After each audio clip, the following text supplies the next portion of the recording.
തദ്ദേശ തെരഞ്ഞെടുപ്പിൽ ഭരണവിരുദ്ധ വികാരമുണ്ടായില്ലെന്ന് CPM സംസ്ഥാന സെക്രട്ടേറിയറ്റിന്റെ വിലയിരുത്തൽ തള്ളി CPI.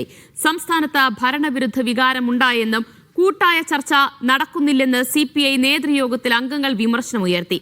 ശബരിമല സ്വർണ്ണപ്പാളി വിവാദവും തെരഞ്ഞെടുപ്പിൽ തിരിച്ചടിക്ക് കാരണമായെന്നാണ് വിലയിരുത്തൽ. മുഖ്യമന്ത്രിക്കെതിരെയും യോഗത്തിൽ വിമർശനമുണ്ടായെന്നാണ് സൂചന.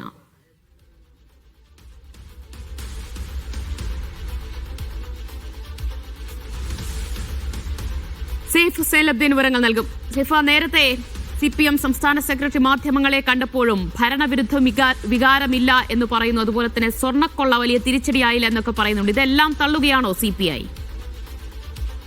ഇത് സംബന്ധിച്ച് വലിയ തർക്കങ്ങൾ തന്നെയാണ് മുന്നണിക്കുള്ളിൽ ഉടലെടുത്തിരിക്കുന്നത്. ദിവ്യ, ഏറ്റവും പ്രധാനപ്പെട്ടത് മുന്നണിയിൽ ഏറ്റവും പ്രധാനപ്പെട്ട ഘടകകക്ഷിയായ CPM സംസ്ഥാന സെക്രട്ടേറിയറ്റ് യോഗത്തിൽ ഈ വിഷയം ചർച്ച ചെയ്യുകയും ഭരണവിരുദ്ധ വികാരമില്ല എന്നൊരു വിലയിരുത്തലിലേക്ക് എത്തിച്ചേരുകയും ചെയ്തു. അതിന് കാരണമായി അവർ പറഞ്ഞത് വോട്ടിങ്ങിന്റെ പാറ്റേൺ നോക്കിയിട്ടാണ്. ഓരോ വർഷവും കിട്ടിയ വോട്ട് ഇത്ര ശതമാനമാണ്, ഇത്ര വോട്ടുകൾ കിട്ടി എന്നുള്ള കണക്കുകൾ നിരത്തുന്നു. അതുപോലെ തന്നെ കിട്ടിയ തദ്ദേശ സ്ഥാപനങ്ങളുടെ എണ്ണം എടുത്ത് നിരത്തിക്കൊണ്ട് ഭരണവിരുദ്ധ വികാരമില്ല എന്ന് പറയുന്നു. ഭരണവിരുദ്ധ വികാരമുണ്ടെങ്കിൽ ഇതിൽ കൂടുതൽ സീറ്റുകൾ നഷ്ടപ്പെട്ടേനെ എന്ന കണക്കുകൂട്ടലിലേക്ക് CPM എത്തിച്ചേരുന്നു. അങ്ങനെയാണ് ഭരണവിരുദ്ധ വികാരമില്ല എന്ന് വിലയിരുത്തലിലേക്ക് CPMന്റെ സംസ്ഥാന സെക്രട്ടേറിയറ്റ് യോഗം എത്തിച്ചേരുകയും MP ഗോവിന്ദൻ അത് പരസ്യമായി പറയുകയും ചെയ്തത്. അതിനൊപ്പം തന്നെ AKG സെന്ററിൽ ഈ സംസ്ഥാന സെക്രട്ടേറിയറ്റ് യോഗം നടക്കുമ്പോൾ ഏതാണ്ട് ഒരു 1 കിലോമീറ്റർ അപ്പുറത്ത് MN സ്മാരകത്തിൽ CPIയുടെ സംസ്ഥാന എക്സിക്യൂട്ടീവ് യോഗം നടന്നിരുന്നു.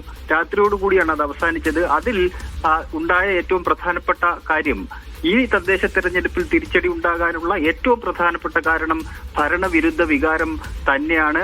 അതിൽ യാതൊരു തരത്തിലുള്ള മാറ്റവുമില്ല. സ്വർണ്ണപ്പാളി വിവാദം ഭക്തജനങ്ങളെ കാര്യമായി തന്നെ സ്വാധീനിച്ചിട്ടുണ്ട്. അതുകൊണ്ട് ഭരണവിരുദ്ധ വികാരം മറികടക്കാൻ ഇനി 4-5 മാസം മാത്രമാണ് തെരഞ്ഞെടുപ്പിന് ബാക്കിയുള്ളത്. അതിനെ മറികടക്കാൻ വേണ്ടിയുള്ള പ്രവർത്തനങ്ങളിലേക്ക് കടന്നില്ല എങ്കിൽ നിയമസഭാ തെരഞ്ഞെടുപ്പിൽ വലിയ തിരിച്ചടി ഉണ്ടാകും എന്ന് ഇന്നത്തെ CPIയുടെ സംസ്ഥാന എക്സിക്യൂട്ടീവ് യോഗവും വിലയിരുത്തിയിട്ടുണ്ട്. അതിനൊപ്പം തന്നെ മുന്നണിക്കുള്ളിൽ പല വിഷയങ്ങളിലും കൂട്ടായ ചർച്ച നടക്കുന്നില്ല എന്നുള്ളതാണ് മറ്റൊരു പരാതി.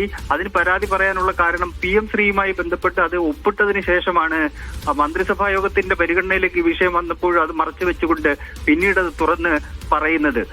അതുപോലെ തന്നെ MR അജിത് കുമാറുമായി ബന്ധപ്പെട്ട വിഷയം ഉയർന്നു വന്നപ്പോൾ CPIയുടെ ആവശ്യം പതുക്കെയാണ് അത് മുഖ്യമന്ത്രി പരിഗണിച്ചത്. അദ്ദേഹത്തെ ആ സ്ഥാനത്ത് നിന്ന് മാറ്റണം എന്നുള്ള ആവശ്യം പതുക്കെയാണ് പരിഗണിച്ചത്. അങ്ങനെ മുന്നണിക്കുള്ളിൽ പല വിഷയങ്ങളിലും കൂട്ടായ ചർച്ച നടക്കുന്നില്ല. മുഖ്യമന്ത്രിക്കെതിരെ വിമർശനമുണ്ടായിട്ടുണ്ട്. മുഖ്യമന്ത്രി പ്രധാനപ്പെട്ട തീരുമാനങ്ങൾ എടുക്കുമ്പോൾ മുന്നണിക്കുള്ളിൽ ചർച്ച ചെയ്യുന്നില്ല, അതുപോലെ തന്നെ പ്രധാനപ്പെട്ട ഘടകകക്ഷികളെ അറിയിക്കുന്നില്ല തുടങ്ങിയ പരാതികളും CPIക്ക് ഉണ്ട്.